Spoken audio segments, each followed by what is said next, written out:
अल्हम्दुलिल्लाहि रब्बिल आलमीन वस्सलातु वस्सलामु अला सय्यिदिल अंबिया वल मुरसलीन अम्मा बाद फ़अऊज़ु बिल्लाहि मिनश शैतानिर रजीम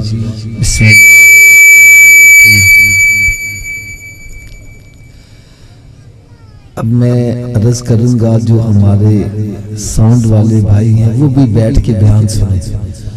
ये जो होता है ना नात में एक ऊंचा करना नीचे करना, बयान में जहाँ सेट हो गया बस ठीक है। अब बिल्कुल सुकून के साथ बैठ के बयान सुने।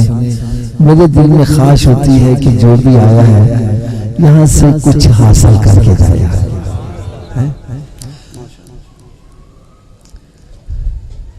प्यारे आका हज़रत मोहम्मद मुस्तफ़ा सल्लल्लाहु ताला अलैहि वसल्लम ने इरशाद फरमाया कि जो मेरा उम्मती एक मर्तबा मुझ पर दरूद पाक पढ़ता है। कितनी मर्तबा जी? थोड़ा सोचिए आवाज़ से। जो मेरा उम्मती एक मर्तबा मुझ पर दरूद पाक पढ़ता है तो रब ताला उस बंदे पर 10 मर्तबा रहमत वाली नजर फरमाता है। उलमाए किराम फरमाते हैं कि जिस बंदे पर रब ताला की एक मर्तबा नजर रहमत पड़ जाए वो बदबख्त नहीं रहता, खुशबख्त हो जाता है। मजीद इरशाद फरमाते हैं कि बंदे की सारी जिंदगी की नेकियां बंदे को वो फायदा नहीं पहुंचाती जो रब ताला की एक नजर रहमत फायदा पहुंचाती। तो कितने खुश नसीब हैं वो अफराद जो रोजाना 100 मरतबा या 1000 मरतबा या इससे जायद मरतबा दरूद पाक पढ़ते हैं। अल्लाह ताला से मैं दुआ करता हूँ अल्लाह तबारक व तआला हम सबको कसरत के साथ दरूद और सलाम पढ़ने की तौफीक अता फरमाए। सल्लू अलल हबीब सल्लल्लाहु ताला अला मुहम्मद सल्लल्लाहु ताला अलैहि वसल्लम। प्यारे इस्लाम भाई, मैं एक बात अर्ज करूं, मुझे यकीन जानो ये एक अफसोस होता है, दुख होता है कि हम महफिल में आते हैं, बयान सुना और फिर कहते हैं यार बड़ा अच्छा बयान हुआ, लेकिन क्या बयान हुआ, हमें इस बयान से क्या सबक हासिल करना चाहिए, ये ऐसा हमारा ज़हन नहीं है। सल्लु अलल हबीब सल्लल्लाहु ताला अला मुहम्मद सल्लल्लाहु ताला अलैहि वसल्लम। अब छोड़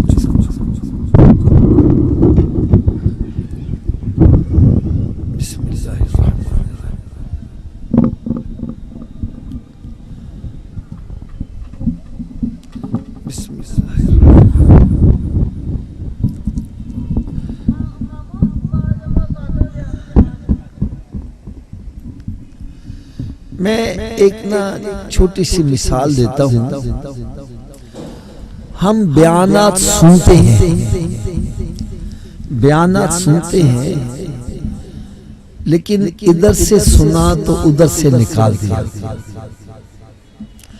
अगर मेरी बात से आपको तसल्ली नहीं हो रही तो मैं एक मिसाल देने लगा।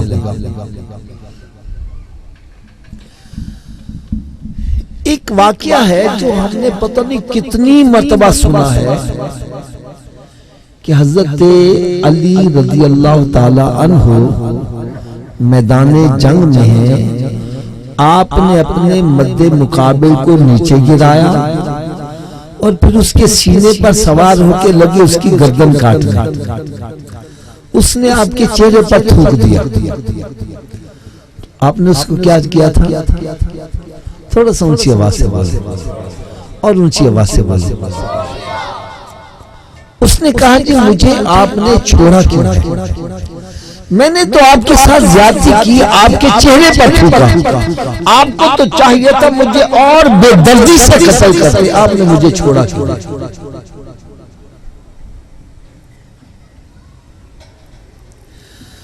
अल्लाह अल्लाह अल्लाह। देखो हमारे यहाँ होता क्या है, जब नारा तकबीर लगता है तो आवाज हौली होती है, नारा रिसालत पे भी आवाज हौली और नारा हैदरी पे आवाज ऊंची होती है। मैं इसका मुखालिफ नहीं हूं कि ऊंची नीची क्यों है, इसका भी मुखालिफ नहीं कि नारा क्यों लगाया जाता है। मैं कहता हूं भाई नारा लगाओ, जरूर लगाओ, मैं नारे का मुखालिफ नहीं हूं, लेकिन दुख इस बात का है जिस अली के नाम पर नारा लगाते उसके नक्शे कदम पर क्यों नहीं चलते। नारे बड़े लगे लेकिन नक्शे कदम पर। देखो उस बंदे ने आपके साथ ज्यादती की, आपके चेहरे पर। भाई सीधी सी बात है, कोई हमारे चेहरे पर थूक दे, हम उसके साथ क्या सलूक करेंगे। हालांकि ये हमारा चेहरा है जिसको देखकर नफीसत आती है, और वो अली का चेहरा है जिसका देखना भी इबादत है। जिसने उस चेहरे पर थूक दिया, आपने उसको छोड़ दिया। वो कहने लगा जी आपने मुझे छोड़ा क्यों। तो सुनो अली का जवाब सुनो। आपने शाद फरमाया कि जब तू मेरे मद्दे मुकाबिल आया था, मेरे पेश नजर अल्लाह की रजा थी। जब मैंने तुझे नीचे गिराया, मेरे पेश नजर अल्लाह की रजा थी। और जब मैं तेरी गर्दन काटने लगा, मेरे पेश नजर अल्लाह की रजा थी। और जब तूने मेरे चेहरे पर थूक दिया, अब मेरी जाती दुश्मनी बीच में आ गई। और अली की परवाह कभी जात के लिए नहीं होती, रब की रजा के लिए होती है।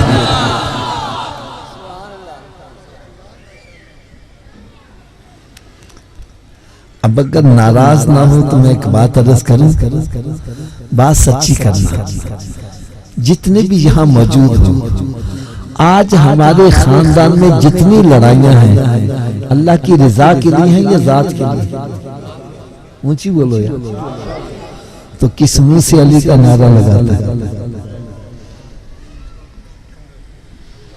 यार। पूरे मजमे में कोई एक बंदा तो हाथ खड़ा करके कहे मैं अपने भाई को इसलिए नहीं बुलाता कि वो बेनमाजी है, वो शराब पीता है, वो जिना करता है, वो सूदी कारोबार करता है। नहीं, लड़ाई है तो इसलिए कि तू मेरे बेटे की शादी जानी, तू मेरे घर आया, मैंने खाना खिलाया, मैं तेरे घर गया, तूने पानी में पूछा, लड़ाई शुरू। मैंने तुम्हारी शादी पे 1000 खर्च किया, तूने 500 दिया, लड़ाई शुरू।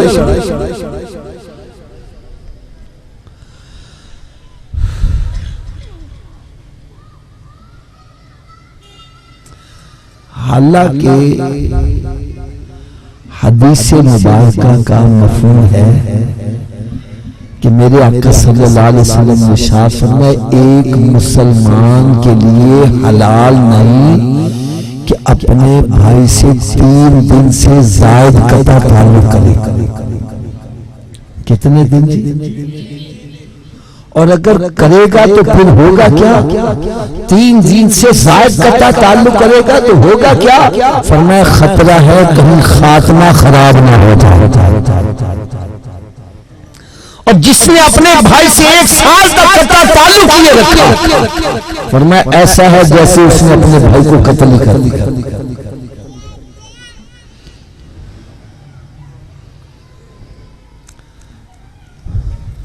हदीस मुबारक का मफहूम है, रब ताला ने जब सिला रहमी को दुनिया में भेजना चाहा, वो रब ताला के अर्श के पाए को पकड़ के खड़ी होगी, या अल्लाह मुझे दुनिया में ना भेज, ये दुनियादार मेरी कदर नहीं करेंगे। तो रब ताला ने शाह फरमाया क्या सिला रहमी की इस बात से राजी नहीं है, जो तेरी कदर करेगा मैं भी उसकी कदर करूंगा, तेरी कदर मैं भी उसकी कदर करूंगा।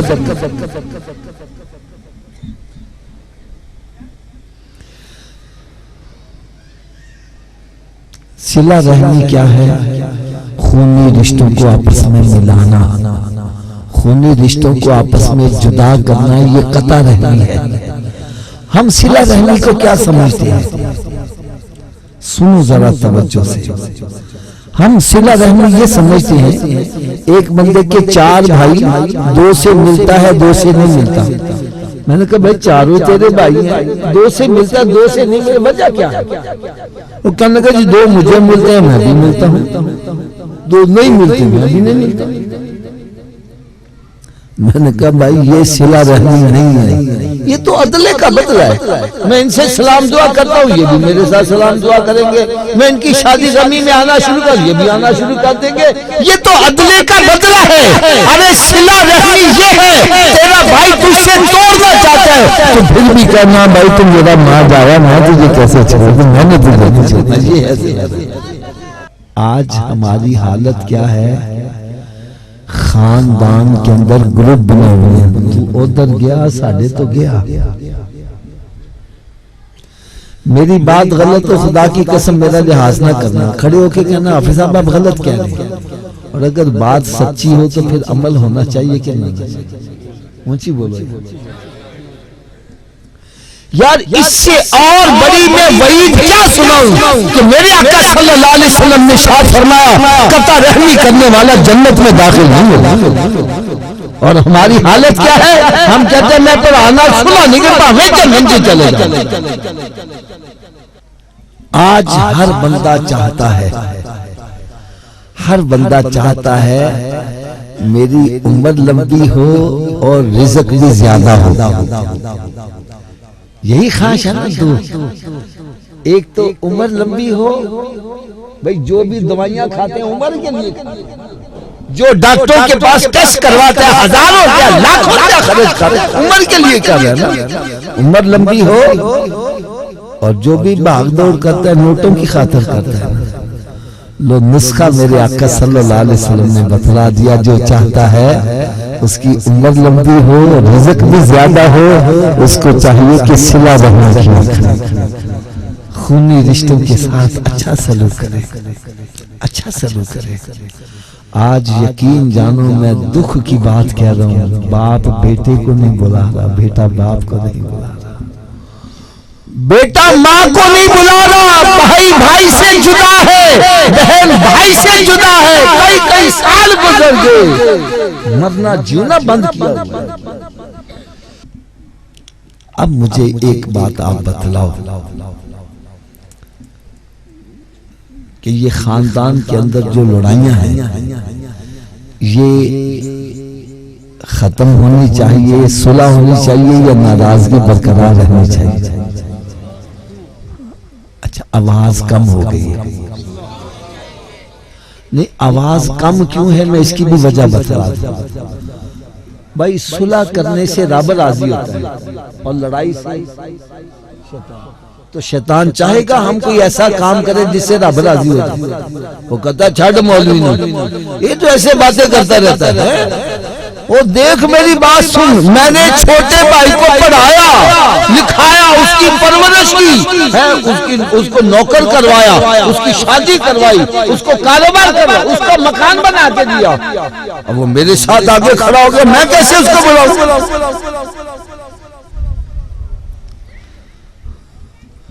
यार यही लड़ाई है ना, बोलो तो सही।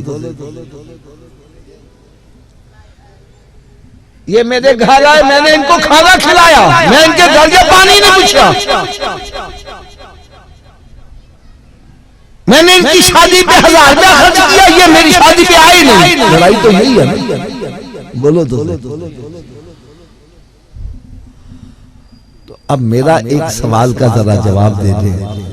मैंने मान लिया आप अपने भाई की परवरिश भी की, उसको पढ़ाया भी लिखाया भी है, उसकी मुलाजमत करवाई, उसकी शादी करवा दी, उसको मकान भी बना के दिया, मैंने इनको खाना भी खिलाया, मैंने इनकी शादी पे 1000 रुपया भी खर्च किया। अब इसका अजर मैंने इनसे लेना कि रब से लेना? ऊंची बोलो यार। तो फिर बंदे से लड़ाई काहेगी? मेरी बात गलत है, मेरी झोली में डाल दो। आपने भाई की परवरिश की, उसको पढ़ाया लिखाया, इसका अजर भाई से लेना कि रब से लेना? तो फिर भाई अगर नहीं आपके साथ अच्छा सलूक करता तो हमें उससे लड़ाई करनी चाहिए। लड़ाई तो खत्म हो गई।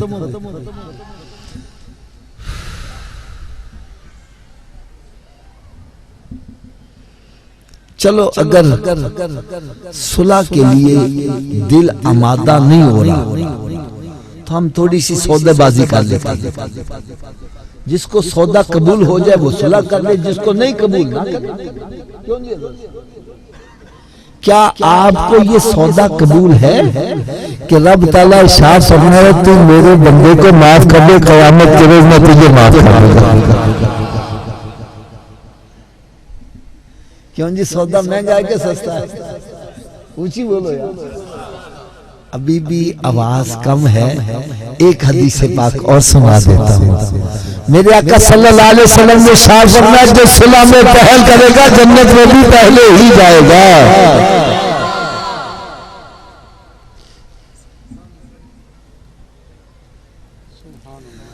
हाफिज साहब मेरे भरा ने मेरे नाल ज़्यादतियां बड़ियां की, मैं किवें सुलह करा? तो आओ इसके लिए भी हदीस सुनो। मेरे आका सल्लल्लाहु अलैहि वसल्लम की बारगाह बेकसपना में एक सहाबी रदी अल्लाह ताला जो किसी के गुलाम थे, क्या थे? अर्ज करने के यार सल्लम मेरा मालिक मुझे मारता बड़ा है। सरकार सल्लल्लाहु अलैहि वसल्लम ने उसके मालिक को बुला लिया। हाँ भाई तू अपने गुलाम ने मारता क्यों है? और अर्ज करने के यार सल्लल्लाहु अलैहि वसल्लम ये गलतियां बढ़िया करता है। क्या करता है? सरकार सल्लल्लाहु अलैहि वसल्लम ने फरमाया अगर ये गलतियां करता तो इसको माफ कर दिया। क्या किया कर? ऊंची बोलो।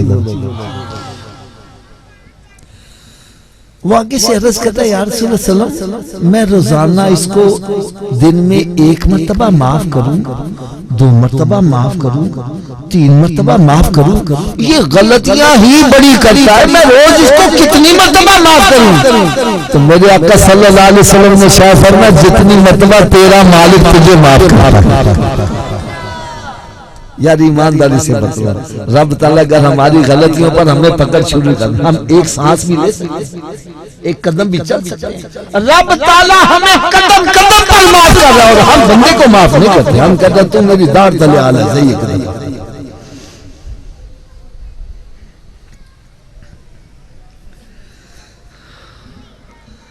अगर अभी भी दिल मुतमईन नहीं हो रहा मेरी बात से तो आओ एक वाकया आपको ऐसा प्यारा सुनाऊं।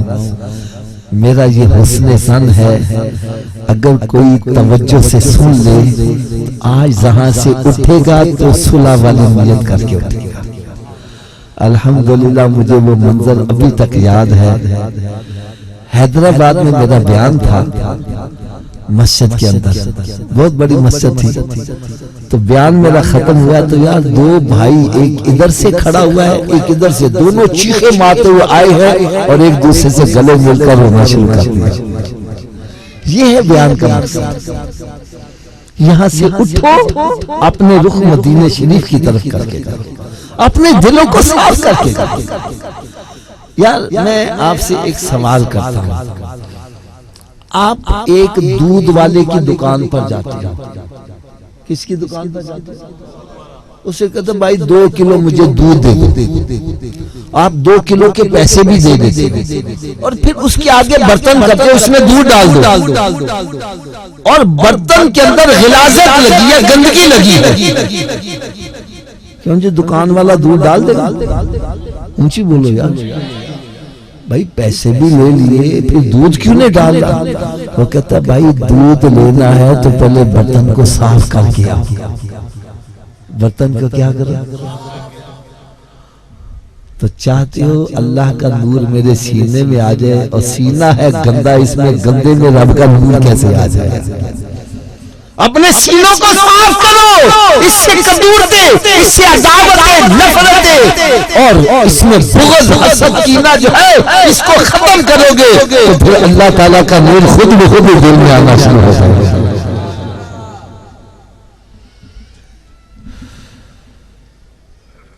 लो वाकया सुनो यार, बड़ा ही ईमान, मेरा तो बड़ा ईमान था।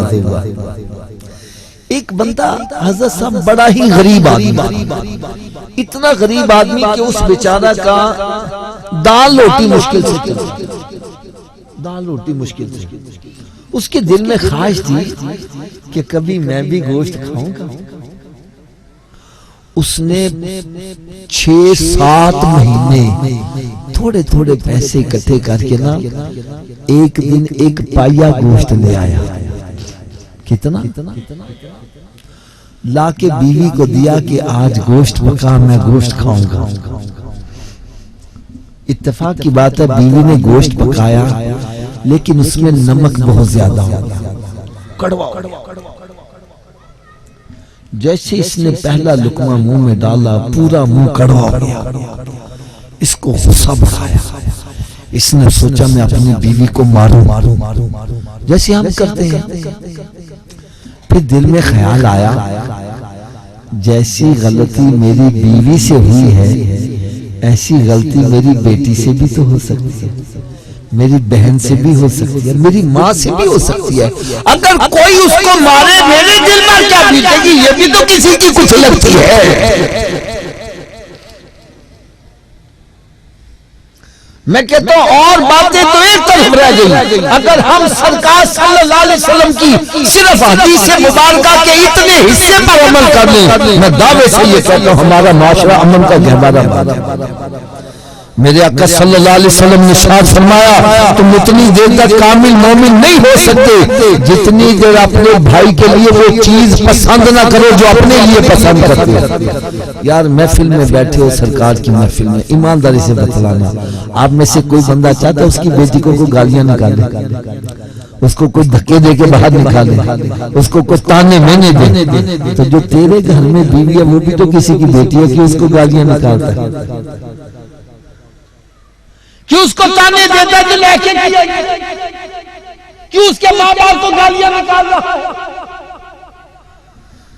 एक शीशे का गिलास है, क्या मुझसे नहीं टूट सकता? अगर यही गिलास बीवी से टूट गया, उस पर क्यों क़यामत डाल दी जाती है? वो इंसान नहीं है।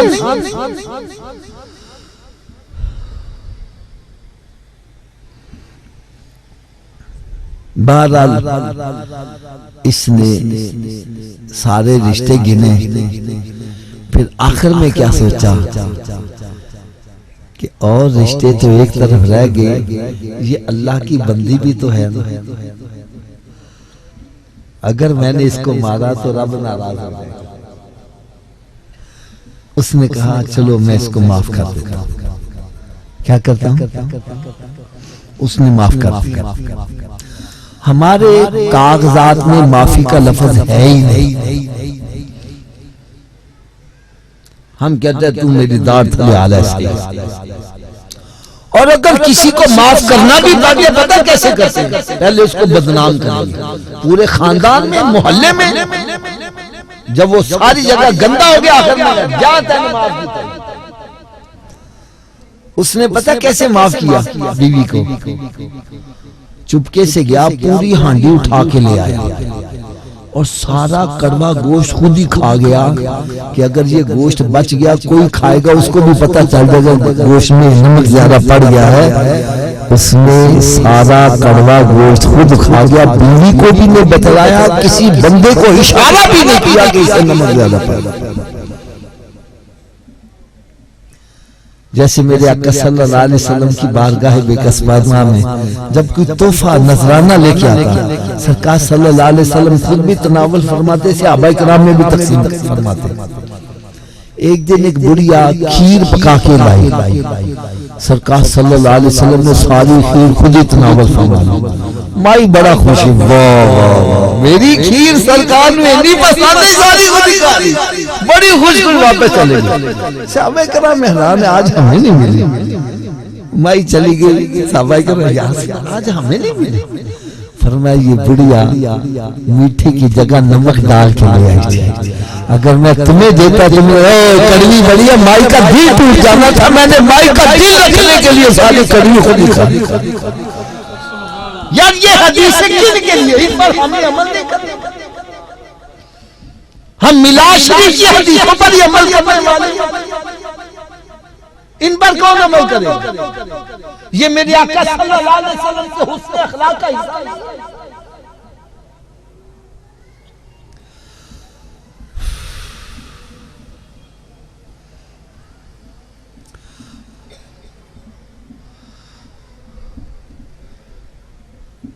इसने वो कड़वा गोश्त सारा खुद ही खा गया और किसी को बतलाया भी नहीं, अंदर ही बस सो गया, किसी को कानों कान खबर भी नहीं होती। खैर कुछ अरसे के बाद उसको मौत आ गई, फरिश्ते आ गए, उन्होंने आकर नामा अमाल चेक किया, देखा पूरे नामा अमल में नेकी कोई है ही नहीं। इसको यकीन हो गया मेरा ठिकाना दोज़ख है। रब ताला ने शाद फरमाया, फरिश्तों एक मर्तबा फिर देख लो, शायद कोई नेकी नजर आ जाए। फिर देखा, अर्ज करते या अल्लाह कोई नेकी है ही नहीं, क्या किया जाए। रब ताला ने शाद फरमाया, तीसरी मर्तबा फिर देख लो, शायद कोई नेकी नजर आ जाए। अर्ज करते या अल्लाह नेकी तो कोई नहीं, अलबत्ता एक मर्तबा इसकी बीवी से नमक ज्यादा डल गया था और इसने ये कहते हुए कि ये अल्लाह की बंदी है उसको माफ कर दिया था। रब ताला ने शाह फरमाया, मैं इससे बड़ा माफ करने वाला हूं, जा मैंने इसके सारे गुनाह माफ कर दिए। और खुदारा आओ हम भी कोई मुहावरा बना ले, हो सकते आज अपने भाई को तुम माफ करो, इसी के सदके रब ताला तुम्हारी बख्शिश फरमाए।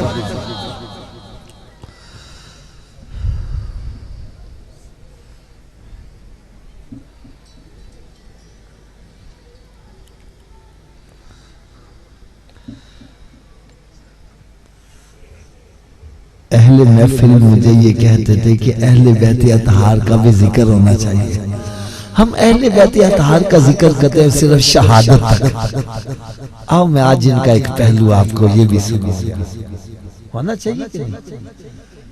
हमारा तो कीदा है कि ये ऐसे नफूसे कुदसिया है, इनकी जिंदगी का एक एक लम्हा हमारे लिए मशहूर है, लेकिन हमने सिर्फ शहादत को पकड़ा हुआ और नहीं, इससे बाहर नहीं जाते। हज़रत इमाम ज़ैनुल आबिदीन रज़ियल्लाहु ताला अन्हु, ये वो हस्ती हैं जो मैदाने करबला के बाद बहुत ज्यादा, किसी ने पूछा हज़रत साहब आप इतना रोते क्यों हैं? फरमाया जो मैंने आंखों से देखा, अगर तुम देख लेते तो तुम खून क्या सुनाते। यार वैसे सोचने वाली बात है, जिसकी आंखों के सामने उसका बाप शहीद कर दिया जाए, उसका भाई शहीद कर दिया जाए, उसके अजीज और अकरबा खानदान के अफराद शहीद कर दिए जाए, जो उसको गम होता होगा किसी और को हो सकता। और ऊंची आवाज से बोलो, लो एक मेरी बात याद रखना, आप वाकया करबला के बाद सारी जिंदगी रोए हैं, लेकिन कभी मातम नहीं किया, न घोड़ा निकाला, बल्कि आपने क्या किया हुआ था, एक सराय बनाई हुई थी, मेहमान खाना, मुसाफिरों की खिदमत किया करते थे। ये मुसाफिर आए, इनके लिए खाने का बंदोबस्त, रिहाइश का बंदोबस्त, लिबास का बंदोबस्त, ये आपने अपना वर्तीरा बनाया हुआ था। क्यों बनाया हुआ था? मेरे आका सल्लल्लाहु अलैहि वसल्लम ने इरशाद फरमाया, तीन ऐसे अफराद हैं जिनकी दुआ रब ताला रद्द नहीं फरमाता, कबूल फरमा लेता है। नंबर एक, माँ बाप की दुआ औलाद के हक में रद्द नहीं की जाती। खुदारा मैं तो अर्ज करूंगा, जिनके माँ बाप जिंदा हैं उनके जाके कदम पकड़ो, उनकी खिदमत करो, उनके दिल से दुआ निकल गई, तुम्हारी दुनिया भी समझ आएगी, आखिरत भी समझ आएगी। अरे माँ की दुआ इंसान को कहाँ पहुंचाती है, ये पूछना है तो हजरत मूसा अलैहिस्सलाम से पूछो। रब ताला की बारगाह में अर्ज करते हैं, या अल्लाह मुझे ये तो बतला जन्नत में मेरा पड़ोसी कौन होगा? फरमाया फला कसाई है, कसाब, वो तेरा पड़ोसी होगा। हैरान हो गए कि नबी का पड़ोसी एक कसाब, वो पता नहीं कितना मुत्तकी परहेजगार होगा। सुबह सुबह चले गए उसकी दुकान पर, देखो ये करता क्या है, देखा सारा दिन उसके कोई अच्छा काम नहीं किया। छुट्टी करके जब घर जाने लगा, सोचा शायद रास्ते में कोई नेकी का काम, रास्ते में भी कोई नेकी का काम नहीं किया। फिर घर में दाखिल हुआ तो आप भी घर में दाखिल हो गए, देखो घर में क्या करता है जाके। देखा तो इसके माँ बाप माजूर हैं, इसने जाकर पहले माँ बाप का मुंह हाथ धुलाया, फिर खाना पका के, माँ रोटी चबा नहीं सकती थी, इसने अपने मुंह में लुकमा चबा के जब माँ के मुंह में डाला तो जैसे वो लुकमा हलक से नीचे उतरा, माँ कहती है बेटा जा, तुझे रब ताला मूसा अलैहिस्सलाम का जन्नत में बड़े सी बना। समझ गए इसमें कख भी नहीं है, अरे ये माँ की दुआ है जिसको नबी का भरोसा दे।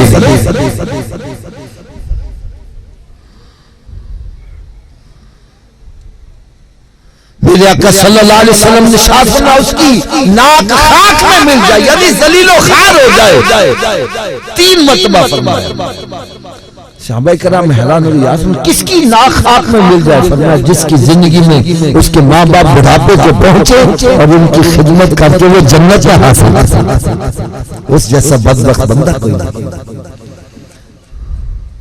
खुदारा दुनिया और आखिरत की कामयाबी चाहते हो तो अपने माँ बाप को राजी कर लो, क्योंकि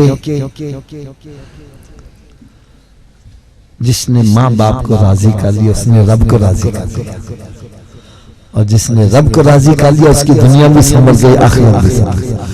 और जिसने माँ बाप को नाराज किया उसने रब ताला को नाराज। इसलिए मेरे आका सल्लल्लाहु अलैहि वसल्लम ने शाद फरमाया, अरे माँ बाप ही तुम्हारे लिए जन्नत है, माँ बाप ही तुम्हारे लिए जहन्नम है। ये राजी हो गए तो जन्नत है, नाराज हो गए तो।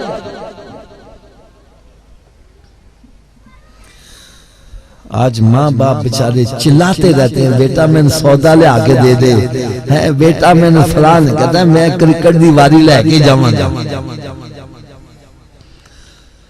यार अंदाजा करो नमाज किसकी इबादत है?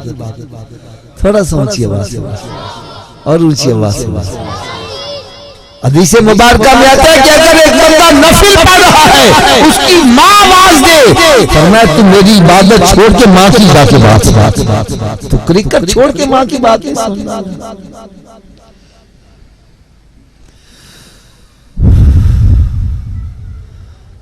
तो फरमाया 3 ऐसे अफराद हैं जिनकी दुआ रब ताला रद्द नहीं फरमाता, कबूल फरमा लेता है। नंबर 1, माँ बाप की दुआ औलाद के हक में रद्द, ऊंची बोलो।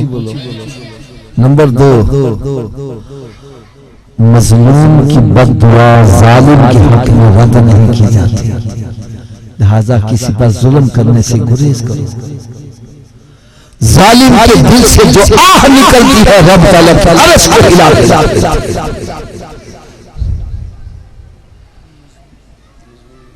मजलूम के दिल से जो बद्दुआ निकलती है रब ताला की अर्श को हिला देता है। और नंबर 3 फरमाया मुसाफिर की दुआ मुकीम के हक में रद्द नहीं की जाती। सल्लल्लाहु अला हबीबिही मुहम्मद व आलिहि व अस्हाबिहि व बारिक वसल्लम। अब प्यारे इस्लामी भाइयों,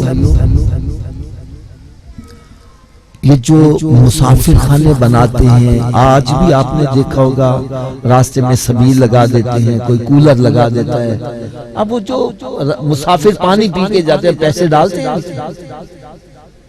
पैसे नहीं डालते।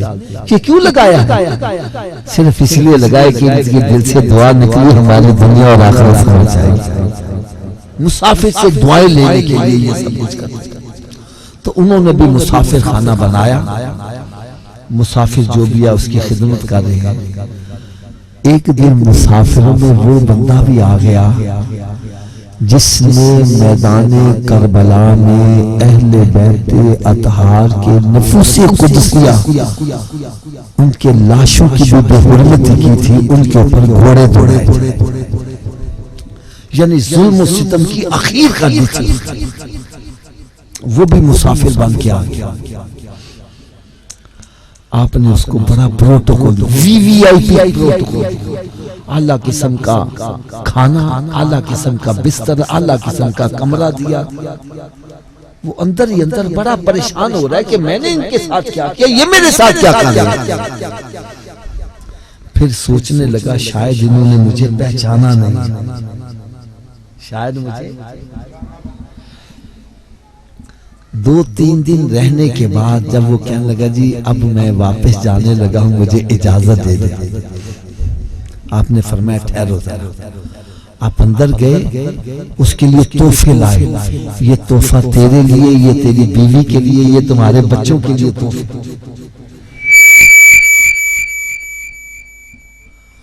उसने तोहफे तो लेकर चल दिया, लेकिन थोड़ी दूर गया, उसका अंदर जमीन ने इतना उसको झंझोड़ा कि वो पलट कर फिर वापस आ गया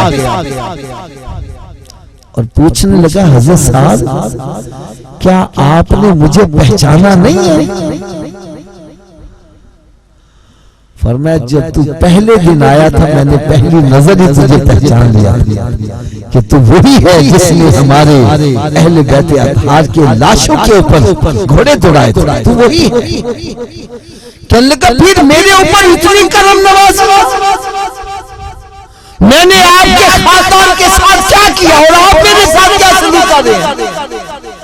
फरमाया, वो तेरा किरदार था, ये हमारा किरदार है।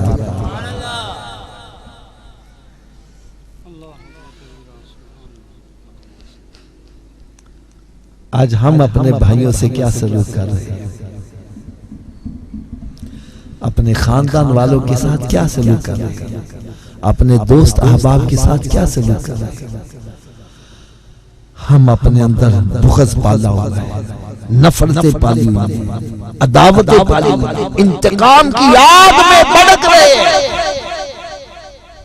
कब मौका मिले मैं बदला। और कलमा उस नबी का पढ़ रहे हैं सल्लल्लाहु अलैहि वसल्लम का, जिन्होंने उस माई को भी माफ कर दिया, जिन्होंने आपके चचा का कलेजा भी चबाया, किया कि नहीं माफ? तो फिर आओ, अब मैं आपकी खिदमत में थोड़ा सा गुजारिश करूं, सच्ची बात दिल की करनी है, ऊपर से नहीं करनी। अब हमें अपने खानदान, रिश्तेदारों से, दोस्त अहबाब से सुलह करनी चाहिए या लड़ाई बरकरार रखनी चाहिए? ऊंची बोलो जरा, कब से करेंगे? आवाज कम हो गई है। चलो मैं इतनी रियायत भी कर दूं, अगर आपका कोई रिश्तेदार दूर रहता है, जाना मुश्किल है, तो टेलीफोन पे भी सुलह हो सकती है। वह टेलीफोन करके कह दो, भाई आपसे गलती हुई या मुझसे गलती, मैं अल्लाह की रिजा के लिए माफ कर, मेरा दिल साफ है, मैं तेरे साथ सुलह कर, तू मेरा माँ जाया है, मैंने तुझे नहीं छोड़ा। ऐसा हो सकता है कि नहीं? कर लोगे यार? लो, आखिर में आपको एक मजेदार बात भी बतला दूं। मेरे फादर इन लॉ सुसर साहब, वो मस्जिद के इमाम थे। एक दिन ऐसे बैठे बैठे गुफ्तगू हुई, मैंने कहा, हजरत साहब आप जिस मस्जिद में नमाज पढ़ाते हैं, क्या सारे मुक्तदी आपसे राजी हैं? क्या सारे मुक्तदी आपसे राजी हैं? मेरी बात सुन के ना वो चुप हो। फिर मैंने खुद ही वो सकूवत को तोड़ा। मैंने कहा, हज़रत साहब मस्जिद में ना एक दो बूढ़े बूढ़े से बंदे होते हैं जो छोटी छोटी बातों पर एतराज करते रहते हैं। खैर हमें उनको इतना नहीं समझना चाहिए, उनकी बात को अहमियत नहीं देनी चाहिए, बाकी तो नमाजी राजी हैं। मुझे कहने लगे, आबा जी मंजी चिक में रोड़ी हो ना सारी साउंड में जो देंगे। भाई इन मरोड़ियों को खत्म करो, दुनिया में भी चैन से सोओगे, कब्र में भी चैन से, आखिरत में भी चैन से सोओगे। ये अंदर से मरोड़ियां खत्म करो, अपनी नफरतें खत्म करो, मोहब्बतें पैदा करो। हम कलमा पढ़ने वाले हैं, इस्लाम ईमान ये हमें सलामती सिखाता है, ये हमें अमन का पैगाम देता है, नफरतें नहीं है। अपने दिलों से नफरतों को खत्म करो, मोहब्बतें पैदा करो। मेरे आका सल्लल्लाहु अलैहि वसल्लम ने पूरी दुनिया में जो इस्लाम फैलाया है वो मोहब्बत की वजह से फैलाया है, अखलाक, हुस्न अखलाक से। तो एक आखिर में और बात भी अर्ज कर दूं, एक बच्चा है मैट्रिक का स्टूडेंट है, कौन सी क्लास का? उसने पेपर देने हैं। अगर मैं पेपर आउट कर दूं, पहले बतला दूं भाई ये सवाल आ रहे हैं, वो बच्चा फिर भी तैयारी ना करे, फेल हो जाए, उससे बड़ा निकम्मा कोई होगा?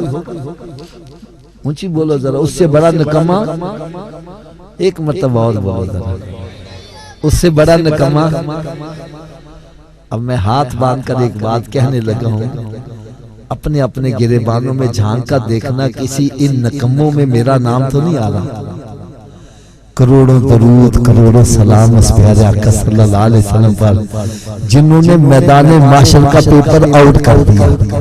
फरमाया ऐ मेरे गुलामों, आओ मैं तुम्हें अभी बतला दूं, कयामत के रोज मुसलमान से सबसे पहला सवाल नमाज का होगा। कौन सा होगा? ऊंची बोलो जरा। तो क्या हमारा पहला सवाल दुरुस्त है? तो पहले सवाल में फंस गए, अल्लाह ना करे अगले सवालों का क्या बनेगा। चलो मैं गैस लगवाऊं, अब बेशक तैयारी नहीं। आप कहोगे हाफिज साहब ने तुक्का लगा, पता नहीं आता भी है कि नहीं आता, लेकिन मेरे आका का फरमान गलत है। ऊंची बोलो याद है। तो जब सरकार सल्लल्लाहु अलैहि वसल्लम ने फरमाया पहला सवाल ही नमाज का होगा, फिर हमें नमाजी बनना चाहिए कि नहीं बनना चाहिए? आवाज कम हो गई। अगर नमाजी बनना चाहते हो, नुस्खा मैं बतला दूं, सारे नमाजी बन जाओ। क्यों जी, लोड है नुस्खे की। ये 2-4 की आवाज आ रही है, बाकी सिर्फ एक शर्त है, नुस्खा इस्तेमाल करना पड़ेगा। ये तो आप भी जानते हैं, 10,000 रुपया डॉक्टर को फीस दे के नुस्खा ले आओ और इसको घर में रखो तो आराम आ जाएगा। कब आराम आएगा? तो डरना नहीं, मैं आपसे पैसे नहीं मांगूंगा, मैं फी सबीलिल्लाह नुस्खा दूंगा। इस्तेमाल करो, नमाजी ना बनो, मैं आपका मुजरिम। कर लोगे इस्तेमाल? लो जी, नुस्खा सिर्फ इतना है, अगर ये वजूद नमाज ना पढ़े, क्या मैंने कहा जी, तो इस वजूद को रब का रिज़्क ना खिला, बस ये नुस्खा। और बात भी मैं सही कर रहा हूं, जो वजूद रब ताला के आगे नहीं झुकता, क्या वो इस काबिल है कि इसको रब का रिज़्क खिलाया जाए?